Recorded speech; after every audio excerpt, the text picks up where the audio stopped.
Hello, everyone. My name is Dio Morales, your host of the Gold Squadron podcast, and we're coming to you live from episode 137. And today, I'm joined by Marcel, not talking vanilla X-Wing, today, Manzano. We're talking extended, baby. Will, everyone's going to be a cyborg. Hagwood. Use them if you got them. And Ryan, I don't bring predictions. I bring spoilers. Staniszewski. Correct. I only bring the truth, and I will spoil it. Predictions are weak. That's right. All right, everybody. Well, super excited for this episode today. If you don't know, we got a massive points update, rules reference update. There's so many things to talk about that we can't fit it all in one reasonable episode. So today, we're talking about the points update at large and how it will affect the extended play and meta. Hyperspace, yes, we know there's a bunch of things to talk about in hyperspace. We'll get to that next week, and that's going to be coupled along with some of our YouTube content as well, just to further explain what hyperspace is, because there are some players who don't understand that. So we'll work on that later. Patreon update here. We have officially reached the cutoff for this set of gifts, so thank you to everybody who was a patron for that quarter. We're going to be starting to pack all this stuff up literally this Thursday coming up. So super excited to get those out. Of course, our top level patrons will get shipped out first, and then we'll continue down the line. Super excited to get all those things out to you. But we're just jumping into it because we got a lot of things to cover. Again, extended, we're going to break down each of the factions plus the generic upgrades, which is where we're actually starting first. So first, we're going to hit you with some facts, and then we're going to hit you with some opinions. Gentlemen, if you guys feel really strongly about jumping in at some point, feel free to do it. So we're going to start with the generic upgrades. Now, let's just give you a couple of facts here. The upgrade that went up the most in points is basically R2 Astromech. A lot of higher initiative ships are the ones that are really using that. Initiative 5s is usually the pretty popular place for that. And right now, basically, they went up around 3 points. Obviously, it affects a lot of really strong lists that like to get shields back, and being able to get back half your health after losing it already is really powerful. So that price has gone up. At the highest point, it is 9 points. Then the one that went down the most was Trajectory Simulator, which went down a total of 4 points, from 10 down to 6. I will say, for me, I was a little bit surprised to see Trajectory Simulator come down so much. I think it's definitely a play for FFG trying to see some more bomb play that we really haven't seen much outside of maybe strikers, someone like Duchess carrying a mine and pooping it out on people. Most of the time, we're not really seeing bombs, and I definitely haven't seen competitively Trajectory Simulator out there. I know there's always like a person like, I play that card. Yeah, I understand. I'm talking about, at those high levels. So you just automatically said everybody who plays that, I play that. Yeah, they're all not high level. You're trash. I'm just kidding. You're bad. You know what I mean, guys. Come on, you know what I mean. Well, they haven't made the cuts and the tops. That's right. I also think actually it's I think it's a combination of that, just that people aren't playing it. It went from like 2 to 10 or something like that, some crazy like that, right? Right. So I think one is that they overcompensated at the beginning, but also with the prevalence of all the droid and like 7-8 ship builds, they're probably that's probably another counterbalance. More Trajectory Simulator, more bombs means more things that more paper rock scissors that go against a swarm, like a TIE swarm or a drone swarm. Yeah, definitely. One of the common themes we're going to see across a lot of the factions is those lower initiative ships going down in cost, which just gives people the option. Hype train incoming, love it. Which gives people the option to to fly lots of ships. I mean, we'll get to them. I don't want to spoil anything yet for our guys that are going to be covering most of the factions, but overall, there are some small tweaks here and there. A majority of the cards in the generic upgrades have been left the same. I think the noticeable category where we have a lot of change was in the cannons. All the cannons got upticked just a little bit, and that's probably in anticipation for the double tapping B-wings we have around the corner. I mean, I think it's a B-wing tax for everybody. But mind you, most people aren't usually using cannons anyway, and they kept jamming beam free. So you can still use jamming beam, strip tokens, and just fire your primary. It's going to be okay. We'll say another side effect of the cannon is the jump master. Right, yeah, oh yeah. The jump master receiving the cannon slot allows them to actually have maybe a chance to be played. Well, maybe we'll talk. I mean, theoretically, if you use the ion cannon, you now have a front arc weapon, and you can point your turret wherever. That's right. All right, so let's go ahead and take it off. Will, where? That sounded really funny. Don't do that. This is just a family show. Will, let's go to Rebels. All right. Wow. Anyways, What I missed? I think the only ship in the Rebels that went up is Braylon. I'm double checking right now. It looks like he went up 1 point. I'm seeing if I think that's the only person who did. Except for R2D2, you're talking about the generic R2 went up as well, but that'd be the only upgrade that went up, other than Braylon. But as far as points down in Rebels, something pretty exciting, I think, is the Wild Space Fringer went down 9 points. I think that puts it at 77 for a 4-dice gun using special chassis ability. Could be interesting. All the other Outriders went down as well. 7 points for Lebo and Dash. And looks like the points decrease for upgrades goes to the Millennium Falcon title. No one I've never seen anybody put that on a ship ever. No, I mean,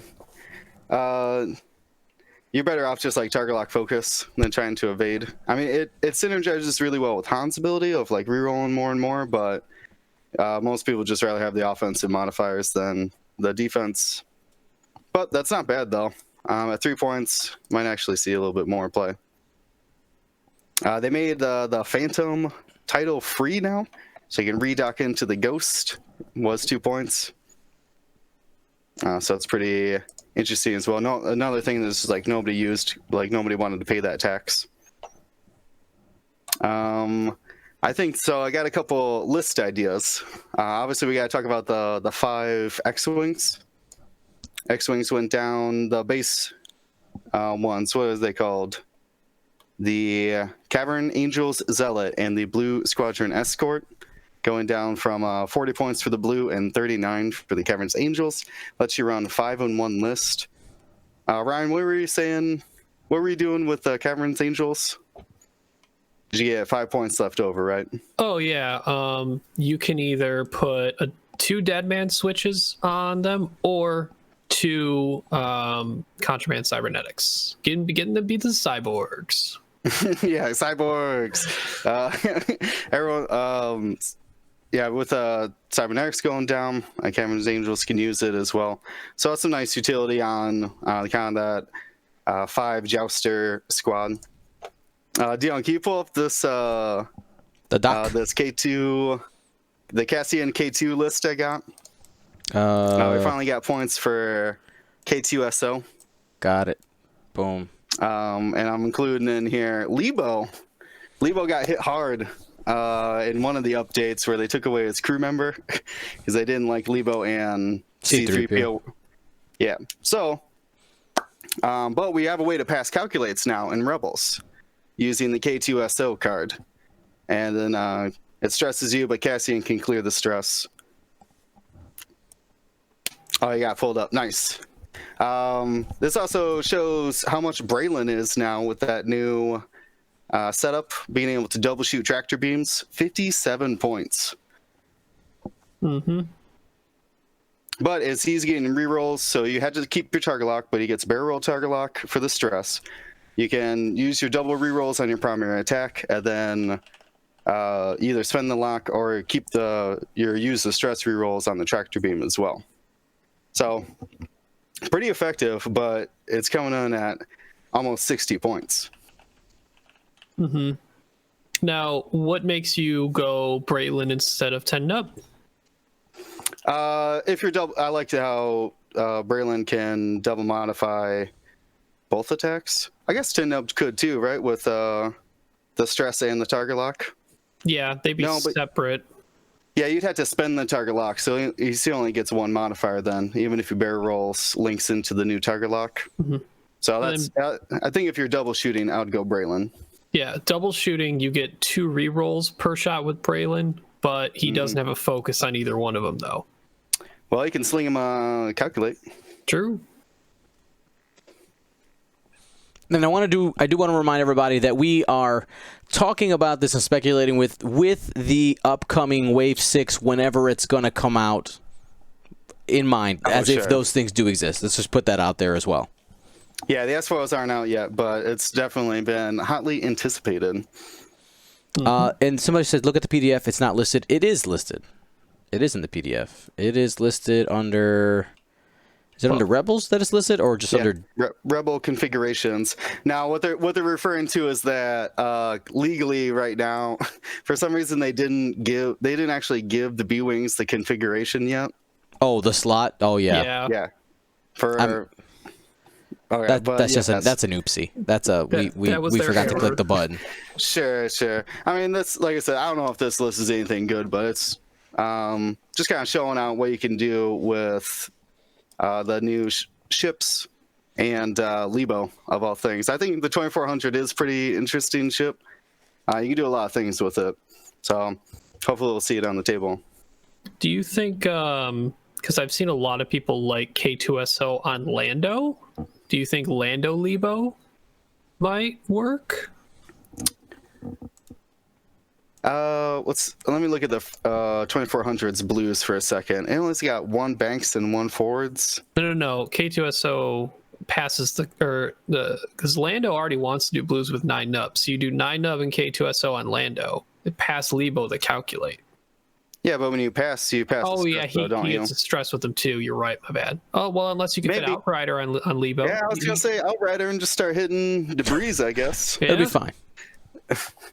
I guess I don't know. I think if you put K2SO and C3PO on Lando, granted you don't get 9 nubs, 3 banks, and 1 banks, but you can still calculate for K2, clear the stress, take a double calculate with C3PO, and then target lock.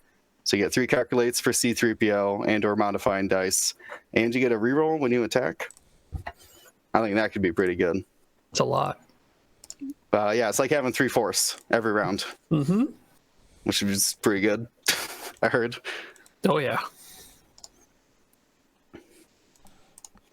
All right, so any other thoughts on the Rebel faction as a whole? Do you think, I know there's very little change, but, we can't not talk about Dash, right? So not only did that lowest 2400, the Space Fringer, go down in points, but also Dash himself, went down, what was it, 5 points? You can actually have it right here. 2400. He went down 7. You went down 7. Yeah. Yeah. Interestingly, so did Rourke. Went down as well. They nerfed Dash Rourke pretty hard at one point in time with the coordinating. Rourke was coordinating to Dash. But I think I don't know if that exact archetype will come back, but without that exact kind of combination, we could find something similar with Dash. I still agree, though, that he's still 91 points, so it's just hard to find a partner for him. Yes, because I've had a local. I've been trying. Well, I have not. No, a local has, and I tried to help them And I was just like, man, I still can't. Like, Jake seems like a natural fit for Dash, and it's just finding that third ship, and there's still not a lot of room, especially if you want like the Outrider toys, and if you're taking Dash, like, and the idea with having Jake, like, Perceptive Co-Pilot might be the way to go, but then, you know, maybe why not you just spend for the Force, but then you really are hampering your points again on what you can do for 3 ships instead of just 2. Because like, Z95, they got cheaper. It's fine. Just toss one of those. True. Mm-hmm. And I don't know if that fits. My Crossroads list survived. Yeah, they honestly, I think the biggest winners, who are basically everybody whose points didn't go up in Rebels. Honestly, Jake, Wedge, Luke. Let's see. What else, Suji? All the U-wings didn't go up. So they got a different treatment that we'll talk about next week. Yeah, exactly. Exactly. So I think there's, like I said, I would probably say overall, the biggest winners are that they can still use the same list. There you go. Most of the time, yeah. All righty. Well, let's go ahead and move on to the First Order. Marcel, what's happening, man? January 2020 update hit. Give me that First Order update. No change. Everything stays the same. Oh, okay. They're the best or the worst? No. So you said January what? January 2020 points update? Oh, 2020, gotcha. Yeah, I was just kind of trying to hype it up and. Ooh, Yeah. okay, hype. So we've got so actually all the TIE fighters went down by 1 point, and that's across the board, which is a little bit different than in the other factions where they just brought down the generics. But even like Midnight went down by a point from 43 to 42. So if we had those lists that were in the like 203, 204, and you know. You guys always know. You always get to those points where you're like, man, if I only had like 1 more point or 2 more points. Well, if you were doing that with TIFOs, now you've, you know, in a 5-6 ship list, you've got 5-6 points to play with just from that alone. Then the silencer, the I3 silencer went down by 2, and all of the Upsilon shuttles except for Dormant, which Dormant is still on timeout. It's still being punished. And Tabson, outside of those two, the rest of the Upsilons went down by 3.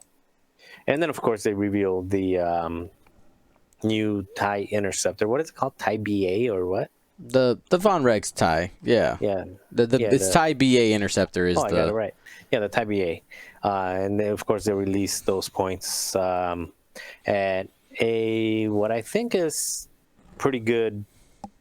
Maybe Von Reg's a little high, but overall pretty good. At a pretty well balanced, I think. Points. I think when you compare it to the silencer, which has it's a similar chassis. They're all cheaper than the silencer. They are. Well, I was actually comparing him to what everybody else wants to compare him to, right? So it's Sunterfell. Sunterfell is the main comparison. It's got a different, but a bullseye ability, initiative 6.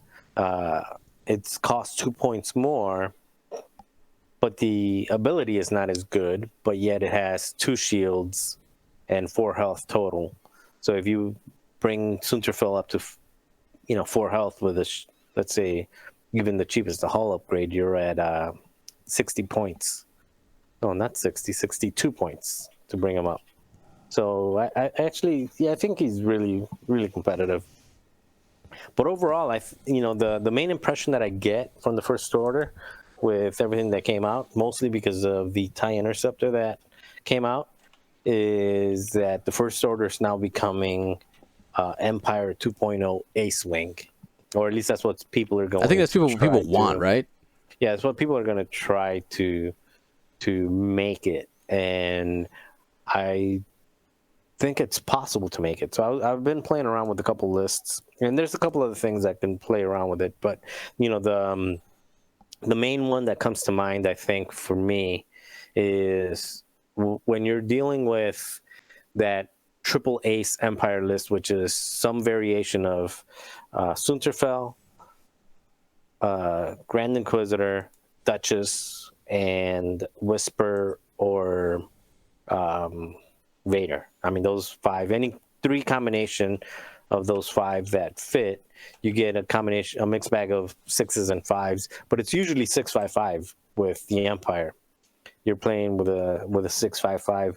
What this does a little bit differently is that now you get the 6-6-5 initiative ace wing.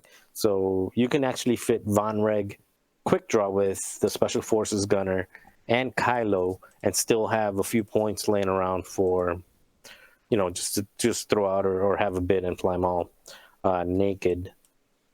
So that's one. And this becomes also one of the 2 factions that now gives you the ability to field 666 initiative 666 ships. It's factions of the devil.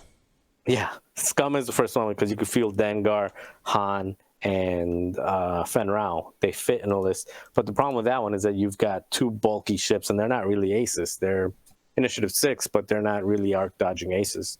In this case, you can fit Von Reg, Quick Draw, and Midnight, and you end up with 20-something points able to play around with. The list that I have right here, and let me put this in so you can just copy paste it in there. Mm-hmm.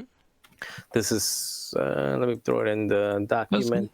I was gonna say I was kind of building that, just seeing all the high initiative, and There you go. I've got enough room for Null Yeah, you do, but to make it 6-6-6-7. Mm-hmm. Where's the I link just put at? it on the right below the Hangouts on the link. top. Yeah, Okay, got it. exactly.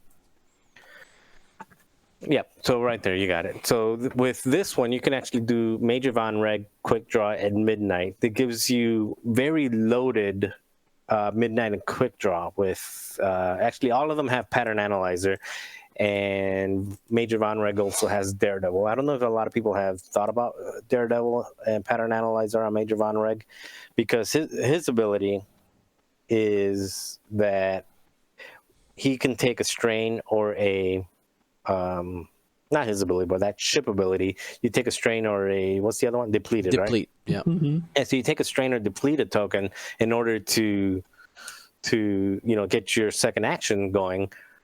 But that strain and depleted token also get rid of them the exact same way by just taking a blue maneuver. So that if you do a Daredevil, now you'll have a stress and a whatever token, but yet you still get rid of them with a regular blue maneuver. So it's actually a lot easier to do that. And Daredevil going down by a point to 2 makes it easier. It also, when you do the ability, opens up the ability to do Pattern Analyzer on the next turn, and you end up with distress, but you can still do your action afterwards. So that's something that I want to see if people put that to use. And in that particular list, again, it shows, it gives you Quick Draw with Afterburners, Midnight with Afterburners, both of them Pattern Analyzer and other things, and it still gives you 12 more points to play with. Again, you can either go the route of taking 6-6-6-7 or do something like this, and you're going to be competing. You got plenty of space to compete against the 6-5-5 variants of the Empire. And I think for the most part, that's what's really going to. I probably would keep this down to like 180, drop a couple Pattern Analyzers, and you're at 178. And you're never going to really lose the bid against any of those Imperial Aces.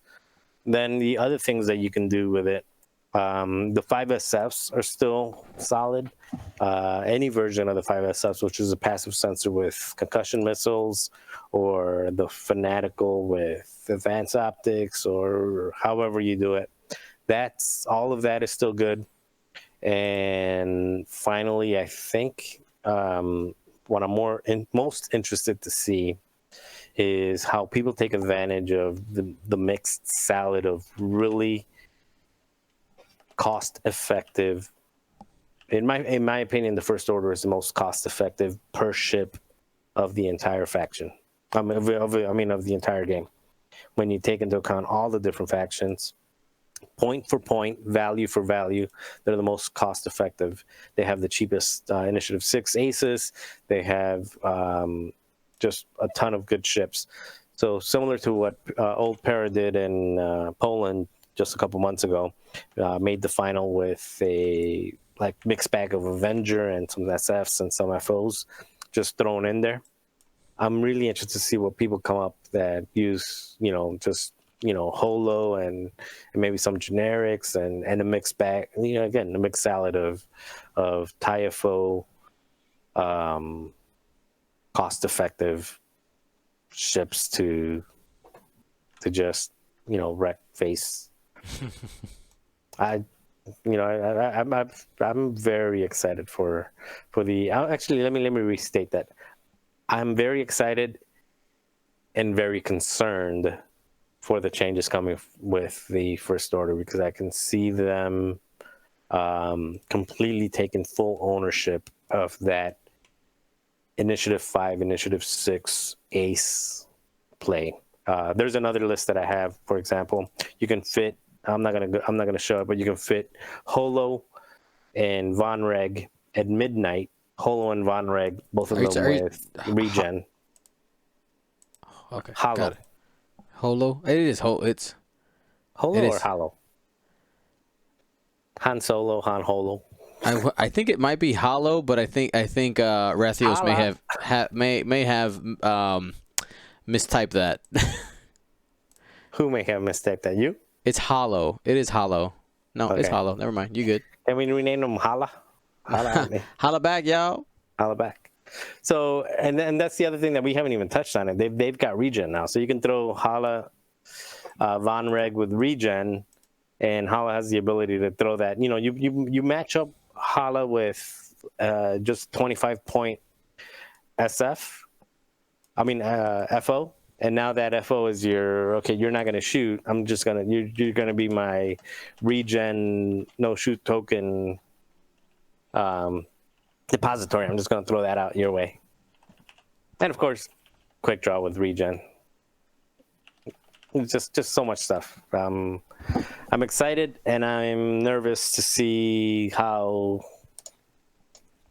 oppressive this can become.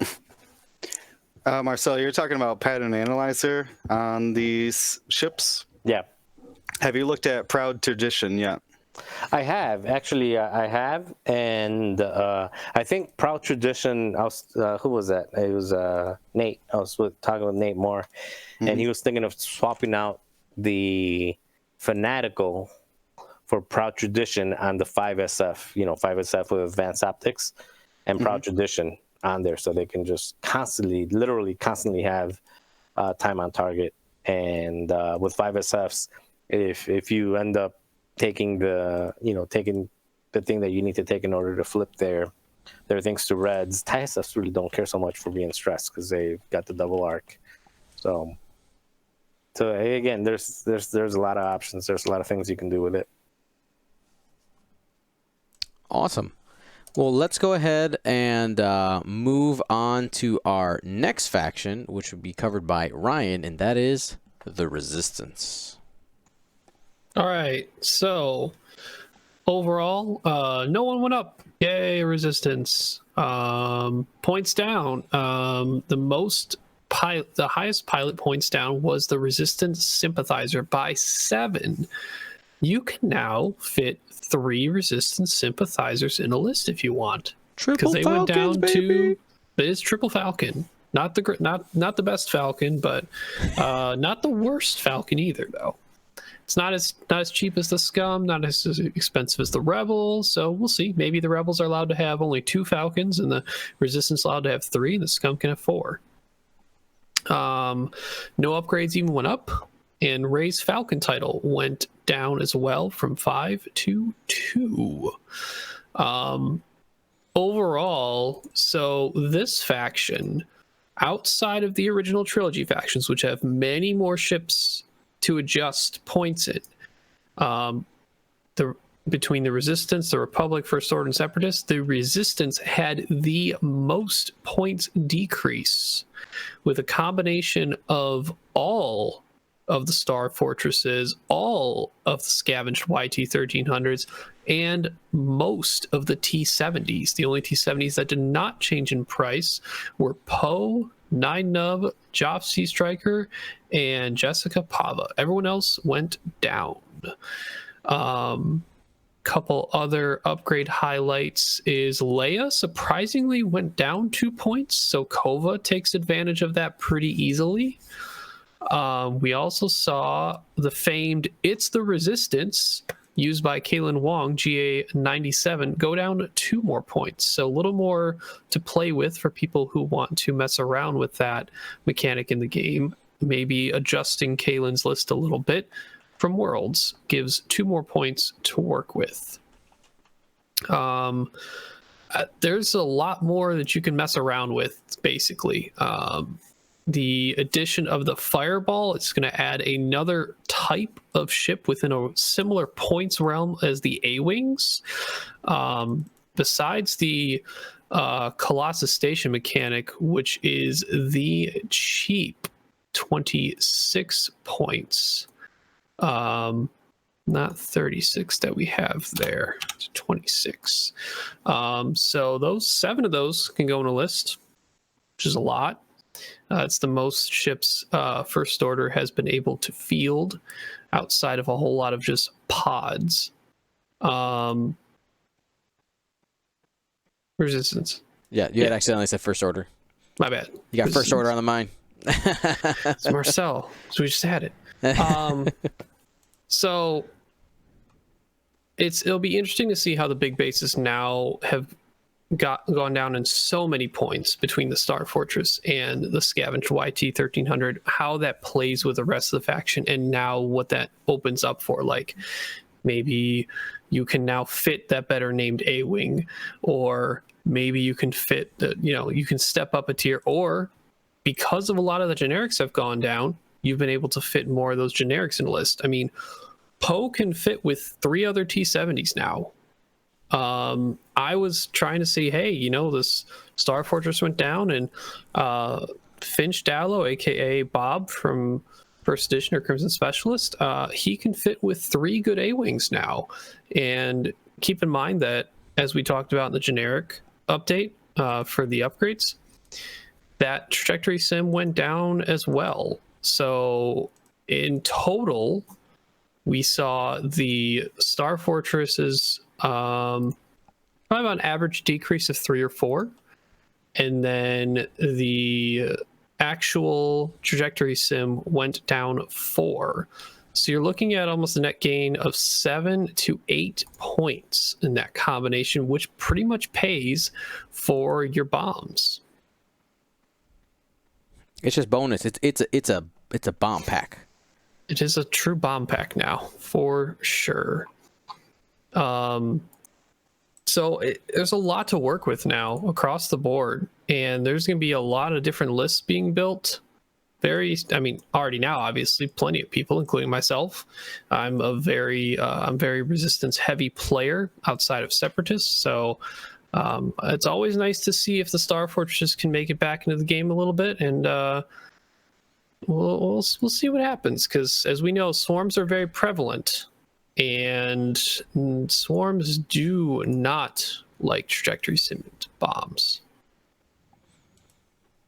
All right, well, let's go ahead and continue here, and it's on me. We're going to talk about the Empire. So the let's be honest, it's probably the most popular faction out of all of them. Had some pretty interesting changes, some that when I looked at it I was a little bit confused, but again, let's give you guys the facts first. So most points going up was Howlrunner going up 6 points. Now I'm going to stop here. I think it's a perfect opportunity to talk about why I was a little bit confused about this, and it's because while Howlrunner really makes the TIE Swarm worth it, she has the allows you to do the modifications and all that.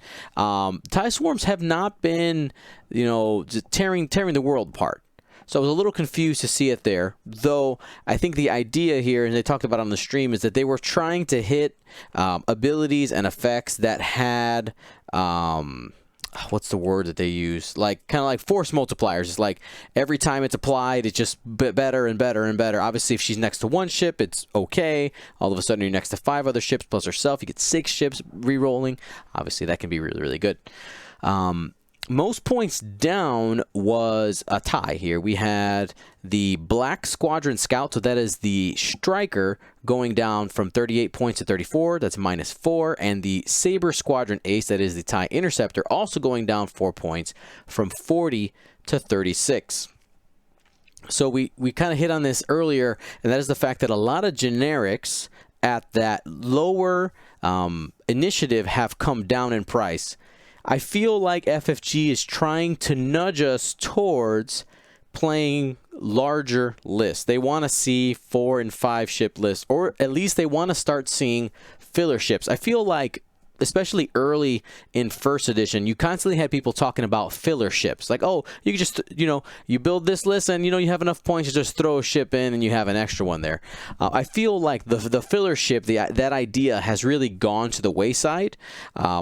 Because we're trying to build lists that are as cohesive and efficient as possible, and by lowering these ships, it kind of makes you think while you're building a list. You're like, you know what? I did have these upgrades on here, but if I only maybe take off a couple, I might be able to fit in a striker. Or on top of that, the absolute chaos you can make. How many of those Black Squadron Scouts can you fit in a list now? Like with bombs? The Sentinel you can fit 6 strikers with. Yeah, because that one went down a couple points too, right? Went down 3 from 34 to 31. Pretty strong. So just being able to have all those, and that is with that swarm. They have bomb slots. You can put things like proton bombs and seismic charges in there. Just whatever your heart contents. It's really can make people real sad. When it comes to the Empire upgrades, the one that went up the most, which I wasn't surprised here, was the 5th brother. Went from 9 to 11, so only 2 points. But it's one of those upgrades that I feel like if there's a crew slot in your Empire list, you have 5th brother in there, period. Just because he was at that sweet point where it was a offensive charge that you used most of the time, and it gave you a crit. Like that seems really solid. That's of course gonna hurt some triple ace squads when it comes to extended, but at the same time, a lot of those triple ace squads had space already and were already taking some pretty big bids. So it might not affect, honestly, for some lists, it might not affect it at all. You're just like, all right, whatever. If I pay 2 more points for it, my list went up just a bit. When it comes to prices coming down on some Imperial upgrades, the Grand Inquisitor went down the most, and I think that might have been the only one that actually went down for the Empire off the top of my head. I'll double check our notes here. Fact, okay. Yeah, it's the only one that went down in price. The Grand Inquisitor going from 14 to 13, which if you're not familiar with the Grand Inquisitor, we can go ahead and bring it up here because it's not one you see too often. And it is after an enemy ship at range 0 to 2 reveals its dial, you may spend 1 force charge to perform 1 white action on your action bar, treating that action as red. A lot of people have been looking at this card in terms of using it on the Decimator, because it gives you options, with like, oh, I know where my enemy's going to go. Now I can turn that turret, because spending action, like the action economy on Decimators are on their own is pretty terrible. So this gives you that option of like, all right, if I need to rotate, it's like Luke Skywalker light, essentially, because you can kind of see where they're going and make that informed decision. And with the Decimator costs also going down, I think that FFG's trying to push forward some Decimator play. The patrol leader specifically going down 1 point there, and of course Morna Key, one of our new ones that will be coming out here, being placed at 75 points in that same realm with the other Decimators. Maybe we might see some more Decimator play. Overall, I think that the Empire is fine. I feel like the pool here, there was nothing or hardly anything went up in cost. We also had Colonel Jendon. There's a really popular choice out there going up in points. but most of the things came down. Some of those middle initiative 3, 4 generic pilots just kind of coming down, trying to be a little bit more tempting. Some that are of note, the Cutlass Squadron pilot, that is one of the Punishers, coming down a couple of points. The Delta Squadron Defender, which I think is probably the best of the generics that went down in points, going down from 69 to 67 points.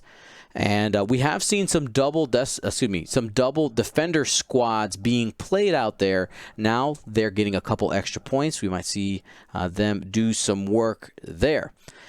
Any other thoughts on the... oh, I remember the other thing. Then the TIE Advance.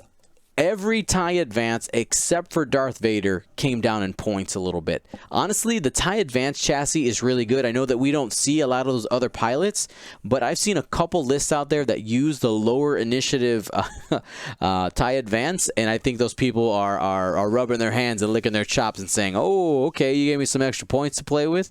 Let's make some fun things happen. I know you're thinking about Kent. I am thinking about Kent. Yeah, you've got there's a couple games of him on YouTube from the hyperspace trial flying those things, and he also took those and made the cut at Worlds with generic TIE Advance, so they're cheaper now. All right, well, let's keep moving on here. We're gonna hit Scum. Will, what's going on? All right, well, so you were talking earlier about Hot Runner and the Force Multiplier effect. So that's another pilot, Separatist, in the M3A Interceptor got hit by that. The most points that a ship went up for Scum is just one. And that was Separatist and Torko Mux. Which, like I said, they're both the Force Multiplier. They affect so much, almost your entire squad, if you're doing it correctly. So it just a little bump there. I haven't seen too much Separatist, but we might, though, with a certain points decrease in the overall M3A Interceptor. The most points down was Tel Tavera in the... oh man, I forgot now. I keep wanting to call it a Contractor Scout. It's a Jumpmaster 5000. And they also got a cannon slot because the title is unique and the ship could use it. Marcel, what do you, cannons big improvement on the Jumpmasters? Oh, I mean, that's what I've been calling for from the beginning. Is, I think from the very beginning of 2.0, I said if you give them a cannon slot, it fixes them, and I believe that because their main issue is that it's a red maneuver to keep their it's a red action to keep their turret moving. So now you've got a guaranteed guaranteed one arc, and then just put it on a different arc. Put it facing a different way, and they're making it cheaper. It's still a cushion for damage. It takes forever to kill one, so yeah, I think it does the trick, at least to make them playable. How competitive they are, I don't. They're still a how do they say it in those commercials, those breakfast commercials? It's a nutritious part of your well-balanced scum list. Is what it is. You're not going to build around the Jumpmaster, but the Jumpmaster can now bring in plenty of tools to be able to be competitive, and you can actually have a fit for them with 2 arcs now, so you can put like tractor beam on all 4 of them and a few upgrades, and really just make it really tough on opponents, clog up the board and do a lot of damage. Yeah, the entire chassis went down. The Contractor Scout, the generic, going down to 41. So you can get a lot of tools on there. Speaking of the Jumpmasters, that's actually one of it's titled The Punishing One, was one of the most decreased points for upgrades, along with the Millennium Falcon title, Lando's Falcon there. Both of them went down 3. So now you can get, so now you basically get the choice. Punishing one's 5 for a front arc better weapon, or Ion Cannon is 6 out the front. So you get quite a bit of options there for the different large bases. Now, the one I want to hit first is actually the K-Wings. Oh, someone's trying to... Go ahead. Dion, Go ahead. what are you typing? No, keep going. Keep going. Okay. You distracted me. Anyways, K fighters, the Q-Rex, if you will, also went down. It was, or excuse me, it's not that it went down. Excuse me. It had gone down to 38, and we saw a lot of play with it with Torkoal Mux, who's one of those kind of, was like we said, force multipliers. So you can shoot all your Q-Rexes before your opponent gets to shoot. Now, there's a decrease in Contraband Cybernetics from 3 points to 2 points. So good. That's extremely good. People were paying 3 points for it, and I think it helps out a lot of people now that it's just 2 points, including those Q-Rexes. So as I was talking about the 5X wings, we were talking about 6 strikers. That is another one of the kind of jousty squads now. And you can even, if you drop one in the cybernetics, I believe you can squeak in Serestru now in there as well. So you get, what did it say, three with cybernetics, 1 without, and Serestru out there with the jamming beam, I guess, just for something. So that's very interesting. It gives them another tool outside of the Torkoal list, which apparently this just in is still legal, because even though it went up 1 point, there were a lot of that list had a 1 point option for either crack shot or a bid. So still legal. You'll still see it. Still very good, which I think is appropriate. Torkoal's not that crazy, but I personally like the Hawks, so I want to see them out on the board. They have Scum has a big change in its swarms before. We used to use a lot of Drea. I don't know what, actually I haven't looked at how much Drea swarm would be with the new cheaper ships. The M3A Interceptor went down to just 25 points. It's now the same price point as the TIE-FO, because their chassis is so similar. Hey, girl. And the Z95 and the Mining Guild TIE, also their base chassis went down to 22 points, just like Rebel and Imperial TIE Fighters did. So I'm actually trying to think here. And I had a list. Your quad jumper went down, sir, as well in the faction. Just a little bit. Yeah, how much did it go down? Down a couple points, isn't it? I'm pretty sure. That's true. Unkar Plut now went down 3 points, and the whole chassis itself went down 2. So you can get Unkar Plut or the Jakku Gunrunner for just 30 points. But I believe that was in the last update about the tractor beam changes. Yeah, actually, we have a quick tips about it coming out tomorrow. But yeah, there is a small tweak to that. But I mean, you could still wreck people. Like, oh, you're -1 agility, sure. Turn yourself 90 degrees, and I'm just gonna kill you before it matters. Yeah, that's pretty good. That's pretty good.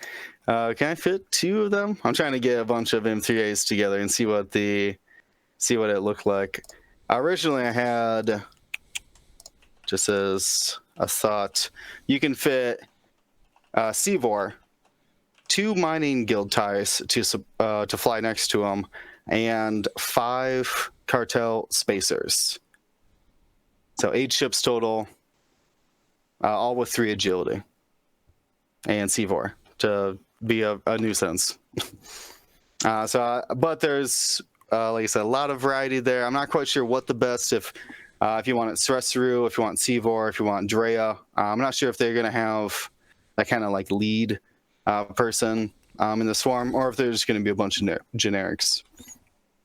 I got another list for this as well. The large bases went down. The YV666 went down 2 points across the board. You had the Lancer class pursuit craft. All the pilots got a decrease, including Asaz, who went down 2. And we just talked about the jump master in length there, about how the jump master went down. You got the boss. Yeah, you got it pulled up. So this is just trying to like utilize the new points. I got Jabba the Hutt, contraband on everybody. I got Bosk, Tel Tavera with the punishing one. I actually took the punishing one over the ion cannon, though I think you could squeeze it in. Then Asajj Ventress all fits into one list. So you might see, maybe not 3 large bases, but it's very interesting that they're extremely cheap. That Tel Tavera is only 51 points. That's it? For contraband so and punishing good. one. That's pretty good. You don't get the points for this list. I guess doesn't have the points for the hull upgrade, but it's kind of work in progress. Other than that, I would say, it's a big win for Scum. Honestly, nothing got locked out, and as far as extended's concerned, they have a bunch more options. So hopefully, we'll see some more variety outside of just the Torkoal Swarm. Some Scum on the rise, maybe. All right. Well, let's move on to the Galactic Republic. Marcel, what's going on over here in this corner of the universe? It's on fire. It's burning up. It's burning up, yet it really only had one ship with point change, which is Obi-Wan going from 47 to 48 on the base, going up by 1 point. If I'm not mistaken, that's really the only actual ship that had a point up. And then everything else went down by a little bit. You know, some of the ships that, you know, a couple of the generic arcs went down, not sinker. Oddball went down across the board. Why should anybody fly an Oddball? Yeah. The hand maintenance went down. They went down from unplayable to unplayable. No. And well, they went from 44 to 42. They're still not good. Oops. And the what is it? The synchronized console went from 2 to 1. Mm-hmm. That's that one where they're like, if you're locked, then I get to do a thing. Yeah. I'll bring it up here. Yeah, instead of if you are attacking somebody and you have a lock, you can give your lock to somebody else if you don't spend it. What does it exactly say? There you go. So it says, after you perform an attack, you may choose a friendly ship at range 1 or a friendly ship with the synchronized console upgrade at range 1 to 3 and spend a lock you have on the defender. If you do, the friendly ship you chose may acquire a lock on the defender. Okay. Well, that might be good if it were on a Naboo. I'm not sure it's so good. Anyway, the whole thing about it is not a whole lot changed with this faction. Not a lot went up, not a lot went down. However, the reason why I say it's on fire is because the generic change of the R2 is what's really putting this faction. It's killing one. Not killing. It's hampering one side of the what was popular, which is the double and triple regen lists. With everything going up by 3 points, for example, the world's list that I flew, it went from 196 to 205. There you go. So Rip. Yeah.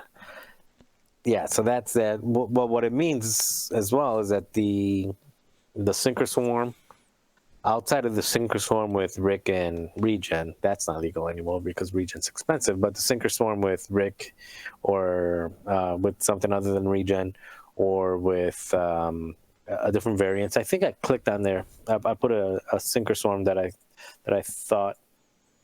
An example of something that makes it available if you want to throw it up on the. Yep. Coming on up. the screen. You got it up. Yeah, there you go.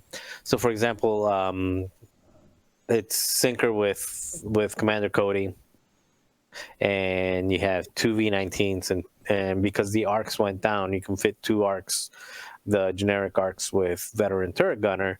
So now you've got your 5 ships. 3 of them are super tanky, and 2 of them have the ability to shoot twice per turn if they get in the middle of it. And on top of that, you've got Commander Cody kind of preparing for whatever the next best shot is. So I think lists like this are probably going to be what ends up rising to the top from the Republic, where before it was a lot more of that double and triple regen Jedi lists that were making it up to the top. Now, that doesn't mean that we're going to stop seeing the regen lists being up there. For example, the Baby Annie list that I have is easily tweakable. Not as good, but you can tweak it and still have triple regen and still have the majority of the tools that make that list still functions. And because a lot of the lists that preyed on my list, which are the Empire 655 lists that have like a 15-point bid, a lot of those lists are still available, but they have more boogeymen with more bulky, with the generics getting better and with the First Order getting Von Reg and stuff like that. So I think overall, like the whole shakeup, everything's going to end up playing itself out where everything, if flown correctly, is going to have a place.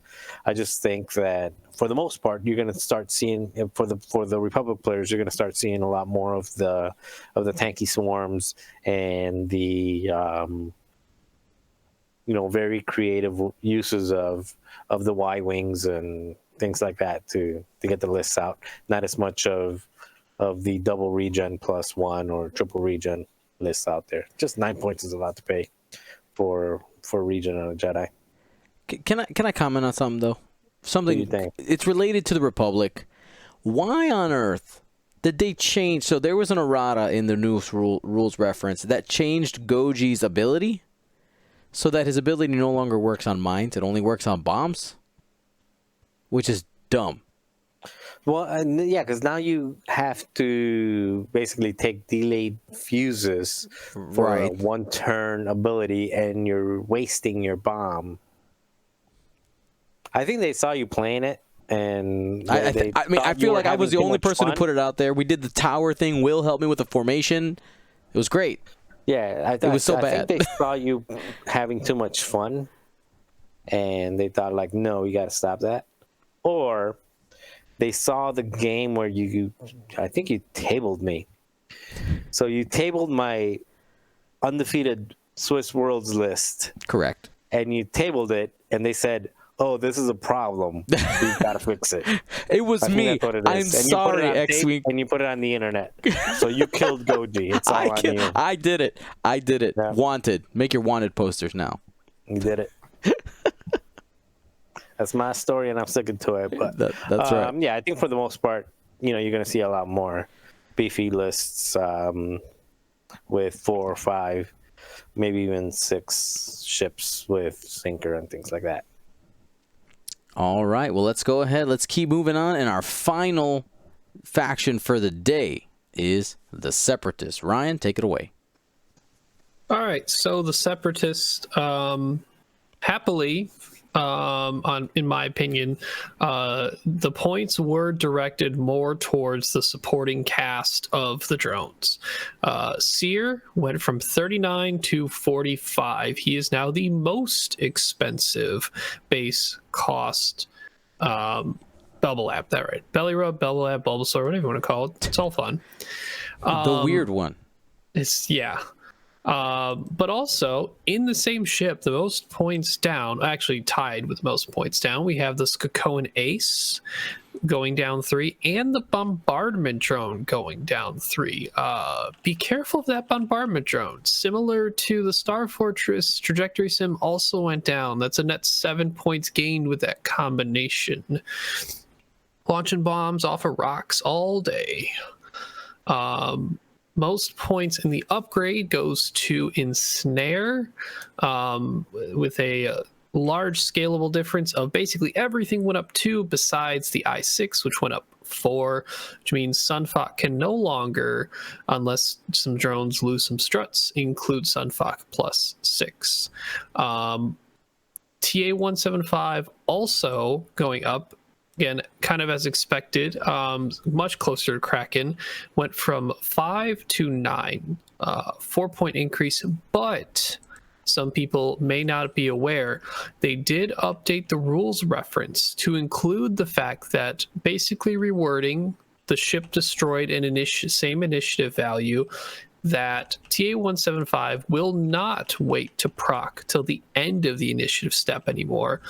You will get your calculate confetti as soon as the ship is destroyed within the initiative number. So there will be no more, say even if 2 drone swarms face each other, they're all I1, their TA-175s will now mean something instead of mean nothing. So there is value in some regard to moving and shooting second now. A lot of people would, though, consider still getting the blocks in those mirror matches to be very important. But overall, it was kind of cool to see that they decided that the Vultures were just going to stay as is and see what happens if the supporting cast and things around it were adjusted first. I still was preparing myself for them to go up 1 overall, whether it was to the struts or to the ship chassis, but stay the same. A lot of the base archetypes and builds still exist, just without a lot of the extra toys. We could look at the generic Seer Swarm that had 7 drones with struts, Seer with Solus 1 and TA-175, that had 10 points to work with. That 10 points is no longer there. You cannot put in 2 discords or take a couple grappling struts out and put in 3 discords. Those are now gone. If you wish to have discords, you're going to have to decide between that and struts overall if you want that in with the Seer Swarm. With Paul Heaver's Chairtech Swarm, similar thing. You've had that increase of Ensnare by a couple points, meaning instead of having 4 grappling strut drones and 3 Discord missiles, you now only have 2 grappling strut and 2 base drones and 3 Discord missiles, or flex those points around as you wish. It is also good to clarify that the tractor update specifically says it's enemies that can rotate their ship 90 degrees. It is not also if you friendly tractor your own drones. And then sort of the other outlying thing to consider is now Captain Seer with Solus 1 is the same cost as the Sith Infiltrator 066. So they can both contribute to, that powerful tactical relay carrier. 066, I believe his ability is pretty solid, being able to spend a calculate after defending to perform an action, which means he could take that red barrel to then get the shot, or take a lock, which for an offensive shot is better than just having the calculate. So look out for maybe swapping that in and out. Maybe there's value. There's more health, obviously, in the pool of 066, but gaining that first turn engagement is a little more difficult with the larger base ship. And then something that creeped up towards the end, in the Brazilian Championship, we had those 6 Hyena bombers that all had proximity mines. All the Hyena bombers, was all or most, double check here, Hyena bombers. All of them except DBS 404 and the Bactoid prototype went down in cost. And that allows for a little more room in that 6 Hyena bomb build, where you can now have 2 bombardment drones with landing struts and delayed fuses, including the proximity mines. You could have, basically have 4 landing struts, move them around as you wish, but including the bombardment drones in that list now is huge, because of that forward drop is now a powerful addition to that 6 bomb Hyena squad. It's good stuff. It's good stuff. I'm just trolling Marcel at this point. If you're watching live, I am seeing that. Yes. So. And obviously, there's always the mix of hyenas and vultures. It's really hard to forecast how that's going to show up, really. And then obviously, we can't. It seems like we can't go a week without doing a shout out to XY. His Dooku squad is still well intact, just losing 1 strut to allow Dooku to keep his scimitar title. you know, he's a good action player and a nice guy, so I don't mind too much. Yeah. In my defense. No, they gotta watch the game. No, don't tell them. Don't tell them. They have to watch the game. They have to watch the game. Okay, watch the game. In my defense, look, the first round of fire. Spoilers. All right.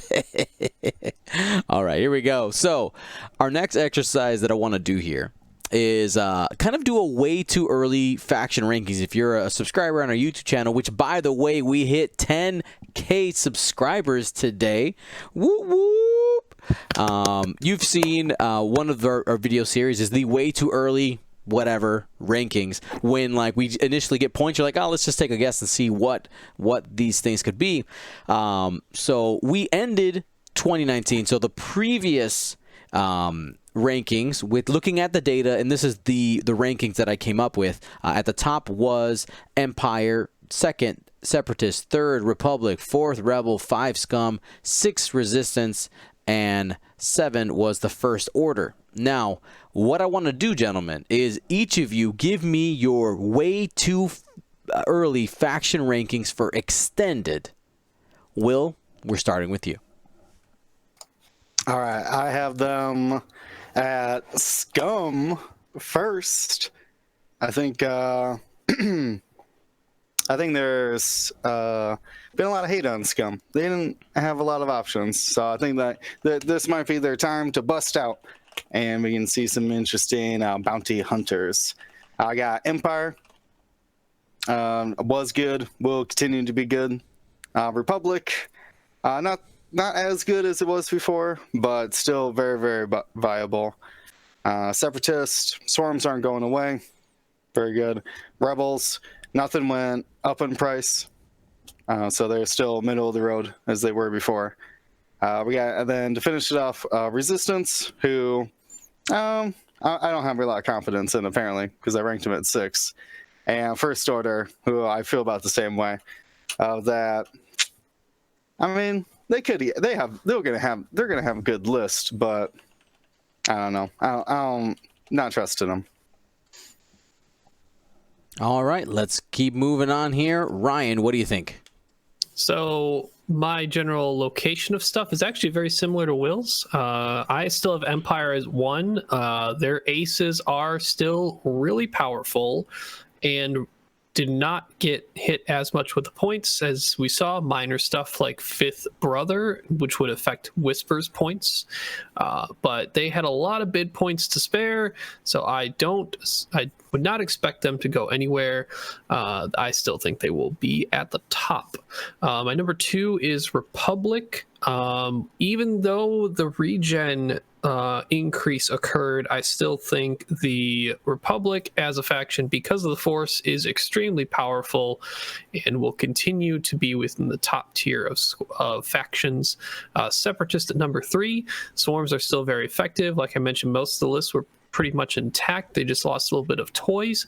Granted, some of those toys did help to the overall damage output.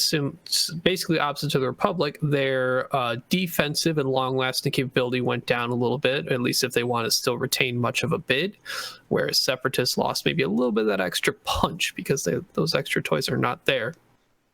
Scum at number 4, tentatively at 4, and I say that because I could see they had an extreme amount of points changes, and most of them were down, and someone's gonna find something crazy, because that's what Scum does. You find out a while later, something crazy happens, and it just shoots up the charts. So careful with that one. Resistance might be in a similar boat. The Fireball, two crazy slamming ships. If you got Poe and Kazuto in there, could be some special sauce in that faction. And the Rebels at 6 still has some power in there, but maybe lacking in some of the high competitive capability. And First Order at 7, unfortunately, as good as some of their new aces potentially are, this is the extended format, and there's a lot of other better ones in other factions that will give them a lot of trouble. All right, Marcel, what are your way too early faction rankings 2020 extended? Go. Okay, we are fighting Will. So Will and Ryan had First Order last. I'm going to go the opposite direction. Oh, okay. And put them number 1. I actually think the First Order, again, point for point, value for value, are just better than everyone else. And if you want an ace, a high ace, arc dodgy list, you're not going to outbid a good 665 or 655 Republic list. First Order list. So I got them up at number 1. And they've got the bulk to back it up too as well. So with number 2, I've got the Empire. The Empire has been number 1 for all of 2.0, I think, for the most part. Maybe with this last couple months being a, the Separatists taking over, but for the most part, the Empire's been on top, and nothing really changed on the Empire. They've got a couple things that became cheaper, but nothing really became more expensive. So everything that was good then is still good now, give or take a couple points here and there. So the Empire is still number 2. Number 3, I still have the Republic. Again, there's still, if you want regen on Jedi and Naboo, you can still get it. There's still ways to tweak it. I've been toying around with different versions of Baby Annie, and it still seems functional. Not as good as it was, but functional, and can win some tournaments. I just think, and then on top of that, they still have their Sinker Swarm and everything else. I remember Knuckles, the stuff that he did with Sinker Swarm, and all that's still good. Number 4, I've got Separatist. Now that's a drop from probably at where it was in December, number 1, to now being number 4. I just think with a lot more of the generics becoming cheaper, that's a downside to the Sinker, to the Trade Federation drone. So I think that's going to hurt a little bit. Now the bottom 3 is where I kept on juggling, like any of them could be in any order, but the way that I ended up with is 5 Rebels, because Wedge and Luke. No other reason. 6 Resistance, because 5 A-Wings are probably going to win some major tournaments, especially Bartos is still flying them, and a couple other people might as well. So they're going to win some tournaments. And I have, unfortunately, I want Scum to be good, but I've got Scum at which is completely opposite. I'm looking at Will. Will had Scum number 1, First Order number 7. I have First Order 1 and Scum 7. So me and Will are going to be seeing how things go. But, points be what points be. I just don't think the Scum can really compete. I know we're not doing hyperspace, but I think, Scum is really Boba Fett and Torkel. Other than that, you've got to show me something that I just don't think people can put stuff together. You don't believe. I don't believe. I think. There's going to be some lists that win, and they're going to win because they're going to catch people off guard, and the Torkel with 3 whatever that whole C4 Torkel K-Fighter stuff. Yeah, whatever. That's still going to be good, but. that has a ceiling. Eventually, somebody with enough skill to get around its gimmicks will knock it out, and that's going to continue to happen. All right. And for my rankings here, at number 1, I'm going to leave the Separatists. Okay, so I agree with you that in the last couple months, and I had said that in one of the videos, that really Separatists had been rising to the top. I think Separatists are going to stay there. People still have a lot of trouble dealing with that number of ships, and they lost very few toys. You can still fit almost exact Paul Heaver's list that won Philadelphia with a couple of tweaks in there, just moving some of the Discord missiles and struts around. You could still fit it in there. So I think right there, Separatists staying at number 1. Number 2, the Empire. Still one of the most popular factions to play, just because it's the Empire, and still has the aces in extended, still has a lot of tools. We're still going to see a lot of Vader, Soontir, Duchess, Redline. It punches really hard, and is a ship that I think we'll see a rise, especially with the things like maybe 5 X-Wings starting to show up, 4 and 5 ship lists. You're looking for things that can punch really hard and just try to erase some of these ships that people are going to start adding to the board. Third, I'm putting the First Order. Seeing the value that has been put in to all of these FOs with lowering their costs, Von Reg being added, and I think just the overall more play that First Order is going to see is going to automatically start bringing First Order to the top, because I think more players overall are going to be playing it because of what we'll talk about next week and how First Order fits into the hyperspace meta. People like to play one list a lot of times, and I think that's going to affect extended as well. Right in the middle, I'm leaving the Republic. The Force is really good. Essentially, I look at the Republic and Jedi. Their strength, of course, is how effective they are with the Force. I still think we're going to see a lot of different variations on triple Jedi. Some of the lower initiative Jedi did come down in cost. Maybe we get some new interesting combinations with some of the generics that did go down in cost, with mixing it up with a couple of Jedi. And of course, the Sinker Swarm is still really, really solid. Fifth is Rebels. While we did see some of the like the Wild Space Fringer and the 2400 come down in price, really the only thing I'm worried about overall in there, like competitively, would be some of the X-Wings coming down in cost and seeing what people can do there. But overall, I don't think Rebels have changed much. They're still pretty vanilla. I think in the hands of a really competent player, you can cut up some people if you cover lanes correctly, because you can get quite a few 3-dice guns on the table. But I think on average, they are just slightly subpar. 6, I'm putting the Resistance there. I had a lot of faith in the Resistance when I did my way too early rankings in July, and they just totally let me down. They started off really, really strong and then just tanked it. So I think it's mostly just an emotional reason why I'm putting them down there. And 7, Scum, I don't think I've seen enough to really move the line overall against all of the other toys that have become viable now with the points change in the other factions. So those are our way too early rankings, and we have these documented. They're not going to change, and when we get to the end of this set, we're going to compare, and we'll put, I don't know, we'll put something on the line. We'll make it fun. Oh, wait, what did he say? A trophy. Ooh. I mean, as I said, the rank master. I don't bring predictions. I bring spoilers. We can get a trophy made. We'll do this. We'll make this happen. Alrighty.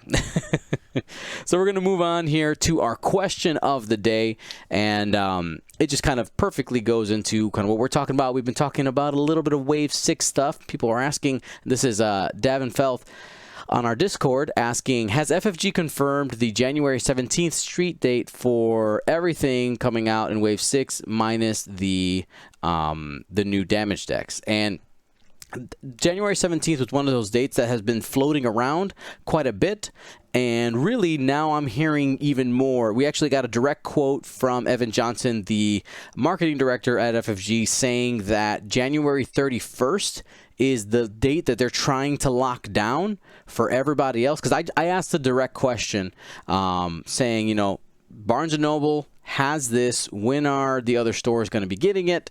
And they're trying to lock down January 31st.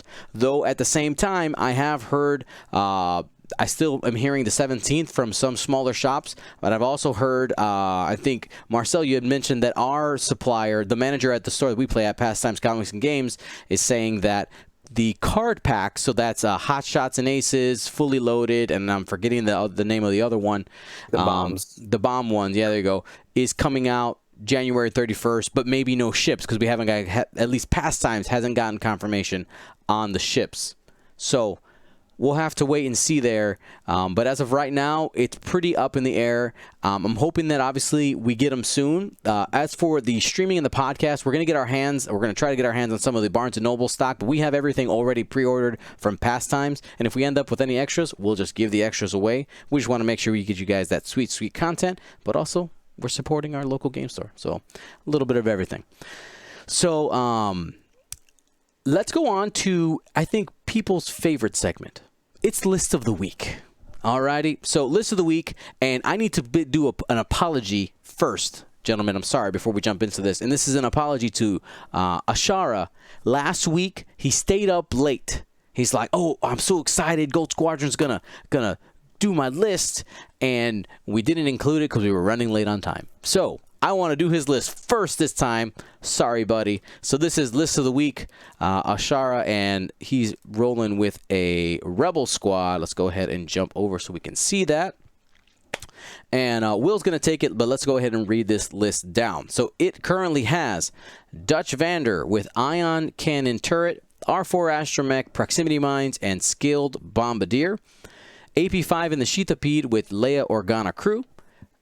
Edrio 2 tubes in the T-65 with inertial dampeners, R3 Astromech, and the S-foils. And then in the U-wing, we have Benthic 2 tubes, the brothers here with Contraband Cybernetics, Jyn Erso, Perceptive Co-Pilot, and of course the pivot wing configuration. Before William starts, you still have the trolling Goji. Oh, my bad. Overlay. Got it. Done. Thank you. I'm done. Okay. So this is kind of the basis of Rebels, which I do enjoy. When you have effects that can help out other people in addition to its normal benefit. Dutch and Benthic with Perceptive Co-Pilot, when they take their action, they give their action to somebody else. In case of Edrio 2 tubes, can get an extra action for himself as well. So a lot of good synergies there. And then obviously AP5 doing some coordinating. Another way to get that Edrio's ability, which is before he activates, if you're focused, you may perform an action. So can get that to trigger between either Benthic or AP5. I'm going to make a adjustment though to it, and I think that there's one weak link in this. I think it's Dutch Vander actually. So we're going to rip him out of the list, and we're going to take off those upgrades on Edrio. The R3, the initial dampeners, is a good idea, but he gets so many actions between Benthic's ability that he shouldn't need too much help. We're just going to put Contraband Cybernetics on him to make sure that he can be taking advantage of those free actions even while he's stressed. And we're going to change Leia and Jyn. Move Leia to Benthic. I think while AP5 is a decent chassis at 5 health and 2 agility, Benthic's just an overall better holder for Leia, gets a lot of more use out of it. And also the Contraband I think is nice too, so you can Leia stop for white, red stop with Contraband, and then a green move to clear the stress. So you can always keep taking those focus actions. Actually take Jyn off too. We don't need her. Okay. It's cute, but we don't need it. It is nice with the Perceptive Co-Pilot for Benthic, but we're going to strip down that as much as we can because it's kind of our filler ship. You're talking about filler ships, and AP5 is the filler there. What I am going to do is boost him up to Zeb, though. You lose a little bit of the stress coordinating, but Zeb is the same initiative. He's initiative 2, so he can activate before Edrio still and before or after Benthic. So it's a nice little utility there, making sure that you can get those coordinates coordinated. Anyways, we're going to keep on theme here of like the Saw's Renegades. So we're actually going to throw in Kilby Sperado instead. Kilby Sperado, when he barrel rolls or boost, you can flip his wings there. With the reduced price of contraband cybernetics, which is definitely going on him, that's why we're bringing him, because he can take the contraband. He can start doing some pretty cool stuff with the focus linked boost. So of course we're going to need the R4 astromech to give him some extra blues, but you can focus boost and then use contraband the next turn to do a talon roll, and then focus boost again and start getting those wings a flapping. I think we're left with what were we at? 8 points. Mm-hmm. And there's so thinking about target priority of like who are people going to attack in this list, that kind of stuff. And I think it's actually Edrio needs a little bit of help. He's got so many extra actions. We're actually going to give him ion torpedoes. That way he can kind of freeze people up. You can get that target lock often. I'm not sure what to do with 2 points. Let's throw Jin back on there. Why not? It happened. There you go. We'll put Jin back on Zeb. There you go. 200 points. All right. And a reminder, the rules for List of the Week is that we can only swap out a single pilot. Okay, or a single ship. Excuse me. No, I'm just reminding people. Okay, like, single ship. Sorry. You can change pilots. No, you're good. So we end up with Zeb Aurelios with Jin Urso, Edrio 2-2s with Contraband Cybernetics and Ion Torpedoes, Benthic 2-2s with Contraband Cybernetics, Leia Organa, Perceptive Co-Pilot, and the Pivot Wing, and then Colby Sperado with Contraband, R4 Astromech, and the S-Foils. Yeah, I like that. All those cyborgs. All right, Ashara. It seems like a really fun list. Let's keep on moving here. This list comes from Kingman, and Marcel is going to take on this First Order squad. All right, the squad is Ember in the TIE BA Interceptor, so that's the Von Rag Interceptor, with Swarm Tactics, which, by the way, Ember is an Initiative 4. And we have 2 Omega Squadron Experts. Those are the TIE SFs with also Swarm Tactics, Cluster Missiles, and Passive Sensors. And then Quick Draw with Swarm Tactics and Cluster Missiles. So there is your Swarm Tactics chain right there from the Initiative 6. Marcel, take it away. Sure. And was there any notes on there, or was it just a list? There was no notes on this one. It was just dropped in.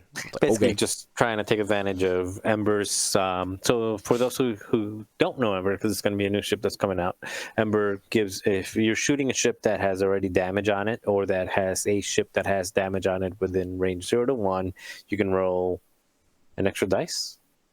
Is that right? It says, while you perform an attack, if there is a damaged ship friendly to the defender at range 0 to 1 of the defender cannot spend focus or calculate tokens. Okay, that's fair too. It's fair as well, but also just keep in mind that with this particular loadout, you're trying to shoot everything at 6. By the time it gets to Ember, it probably already used its tokens. Just a thought. But okay, let's keep it within the. Oh, I mean, with Swarm Tactics, that'd all be Initiative 6, so you would shoot with Ember first, right? No, but then it wouldn't be damaged. Oh, true. You got to get the damage in, and it probably spends the token to try to avoid damage before. Yeah. Fair. So just keep that in mind. But okay, let's keep the spirit alive. Maybe it's shooting the ship right next to it. Just wait till the end, and you want to kill that ship so you can start on the second ship or something like that. All right? So I'm actually not going to change any ships around because this is obviously what he wants to do, and I'm all for it. I think it does well. Now, most people will see this list and say, well, Quick Draw doesn't have Special Forces Gunner. There's a problem here. But it's fine, because Quick Draw, if he's shooting with 3 dice with a missile, he's shooting with 3 dice with a missile forward. At least this way he can take his revenge shot with 3 dice out of the back as well. So I'm actually not that. No, I'm not hating on it that much. So what I'm gonna do is just, in order to get all 4 ships to shoot at initiative 6, you only need 3 swarm tactics. You actually don't need 4, because the 4th one would basically just fall off, because Quick Draw makes Ember 6, Ember makes Omega, the first Omega 6. Now the second Omega will be made 6 by the first Omega. So let's drop that Omega, the last Omega, down to the initiative 2, save some points. Yeah, to the Zeta, because he's going to be 6 by virtue of everybody else throwing him up there. Now, range 1 and 2 is not as good as range 2 and 3, so let's take all those cluster missiles and swap them out for concussion missiles. There you go. And, well, you also got Quick Draw with concussion as well. So Sorry. throw concussion on there with him. And So then that brings you to close it out with- 198. Yeah, 198, and then just throw fire control system on Quick Draws. That way he can, you just, in case it's still necessary, he can still have it on there. And again, not that much difference. Basically, just upgraded your range 2 missiles to range 3 missiles, and yeah, you kept everything the same. You gave fire control system to Quick Draw, so everything else stays essentially the same. I like it ish. It's okay. I think it's fun. Yeah, I mean, having 6 at this way you have what is it, 12 dice? 12 dice at initiative 6 potentially. Mm-hmm. So what Torkel and the Seavor and K Fighter things tries to do by deleting a ship before they ever get to activate, this does the same thing by throwing 12 dice at a ship initiative 6. So could be good. All right, so that was our list of the week segment, and we have not talked about the Rise of Skywalker at all on our podcast. So this is going to be the last segment, very, very short. Okay. Pitchforks. Okay. Now, we're officially, if you haven't watched it by now, you probably don't care. So we don't care about spoilers at this point. What I want is a single sentence review on the Rise of Skywalker. Okay, I'll give you guys a second to formulate your sentences, your thoughts here. I'll go first. So, I enjoyed the movie, but I wish they would have had another movie to flesh out the Palpatine storyline. Period. End of story. That's where I'm at. Ryan, what about you? Thought it was a fun Star Wars movie, but unfortunately this trilogy as a whole ended up too disjointed, which is sad for the new characters they developed, because those were good. All right. Will?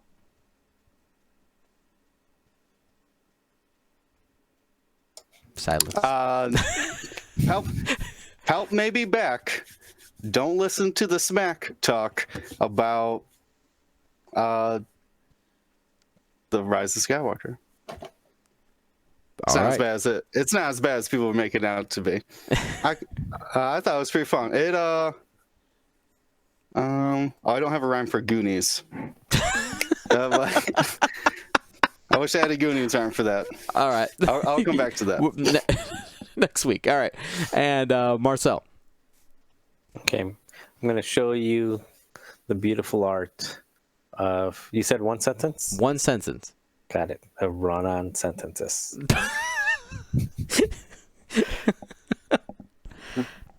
The Rise of Skywalker is a fun film that I enjoyed a lot. Seen it twice. I enjoyed it more the first time than the second time, but completely satisfied with the way everything ended, with the understanding and knowing that comic books and video games will fill all the nasty little plot holes that were in there.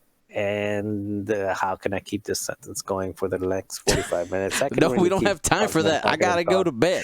And nobody really needs to sleep, because in these days, like, sleep is like, what's the point of sleep, right? Right. I loved it. I liked it. Watching All it. right. Last Star Wars movie question here. Take a second to think about this. There have been, we're only talking about the sequel trilogy. So, The Force Awakens, The Last Jedi, and The Rise of Skywalker. What movie was your favorite out of the three? Think about it. Give you guys a second. I'll go last this time. Rise of Skywalker. Okay, Marcel says The Rise of Skywalker was his favorite. Ryan. The Last Jedi. Will? It's close, but Rise of Skywalker. And for myself, it is The Last Jedi. So, thanks for watching. Hopefully you didn't rage too much at the end. Gold Squadron out.